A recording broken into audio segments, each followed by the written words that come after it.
آداب زندگی۔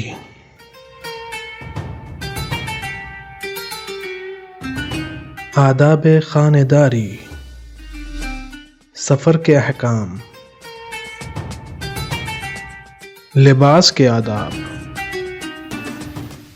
اور بھی دیگر آداب جاننے کے لیے دیکھیے تہذیب الاسلام۔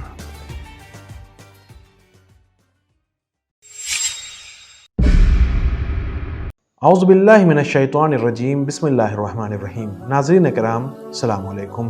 ایک مرتبہ پھر تہذیب الاسلام کے اس نئے ایپیسوڈ میں آپ سب کو خوش آمدید کہتے ہیں۔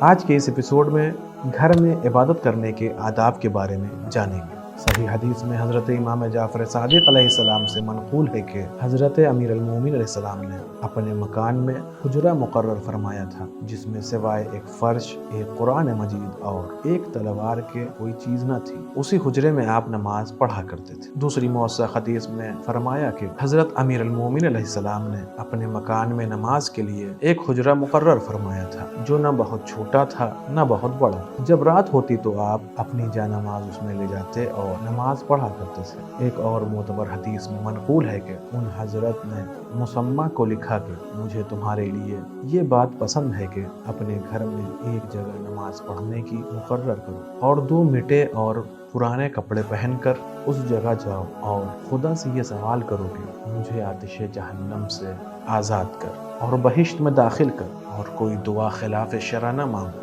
اور کسی کے لیے بد دعا نہ کرو۔ معتبر حدیث میں حضرت رسول خدا صلی اللہ علیہ وآلہ وسلم سے منقول ہے کہ اپنے مکانوں کو تلاوت قرآن سے منور کرو اور انہیں قبر نہ بناؤ، جیسے کہ یہود اور نصارہ اپنی عبادت گاہوں میں عبادت کرتے ہیں اور اپنے مکانوں کو معطل کر دیتے ہیں۔ جس گھر میں تلاوت قرآن زیادہ ہوتی ہے اس گھر کی خیر و خوبی بڑھتی ہے اور گھر والوں کی آسودگی زیادہ ہوتی ہے، اور اس گھر سے آسمان والوں کو اسی طرح روشنی پہنچتی ہے جس طرح ستاروں سے اہل زمین کو۔ حدیث حسن میں حضرت امام جعفر صادق علیہ السلام سے منقول ہے کہ جس گھر میں کوئی مسلمان قرآن مجید پڑھتا ہے، اہل آسمان آپس میں وہ گھر ایک دوسرے کو اس طرح بتلاتے ہیں کہ جس طرح اہل زمین آسمان کے تاروں کو۔ حضرت امیر المومنین علیہ السلام سے منقول ہے کہ جس گھر میں قرآن مجید پڑھا جاتا ہے یا خدا کا ذکر کیا جاتا ہے، اس گھر کی برکت بڑھتی ہے، فرشتے اس میں موجود رہتے ہیں اور شیطان اس سے بھاگتے ہیں، اور اس گھر کی روشنی اہل آسمان کو اسی طرح پہنچتی ہے جس طرح ستاروں کی اہل زمین کو۔ اور جس گھر میں قرآن مجید نہیں پڑھا جاتا یا خدا کا ذکر نہیں کیا جاتا، اس کی برکت کم ہو جاتی ہے، فرشتے اس سے دور ہوتے ہیں اور شیاطین وہاں موجود رہتے ہیں۔ گھر میں جانوروں کا پالنا، خصوصاً کبوتر اور مرغ۔ حضرت رسول خدا صلی اللہ علیہ وآلہ وسلم سے منقول ہے کہ بہت سے جانور گھر میں رکھو کہ شیاطین ان میں مشغول رہیں اور تمہارے بچوں کو نقصان نہ پہنچائے۔ حضرت امام باقر علیہ السلام سے منقول ہے کہ گھر میں ایسے جانور جیسے کبوتر، مرغ، بکریاں رکھنا اچھا ہے تاکہ جنوں کے بچے ان سے کھیلیں اور تمہارے بچوں سے سروکار نہ رکھیں۔ معتبر حدیث میں منقول ہے کہ کسی شخص نے حضرت رسول خدا صلی اللہ علیہ وآلہ وسلم سے تنہائی کی شکایت کی۔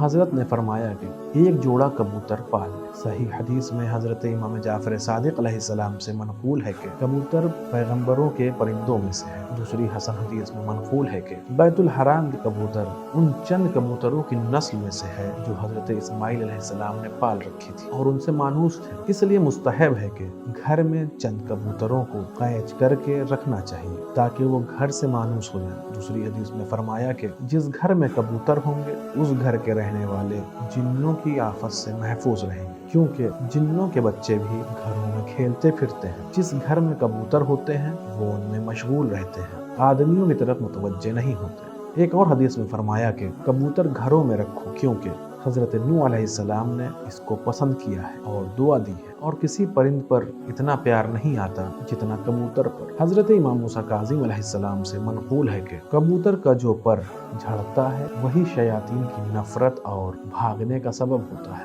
دوسری روایت میں داؤد ابن فرقس سے منقول ہے کہ میں نے حضرت صادق علیہ السلام کے گھر میں رامی کبوتر دیکھا جو بہت بولتا تھا۔ حضرت نے فرمایا تو جانتا ہے یہ کبوتر کیا کہتا ہے؟ میں نے عرض کی نہیں۔ فرمایا کہ یہ قاتلان امام حسین پر لعنت کرتا ہے، تم بھی اس قسم کے کبوتر پالو۔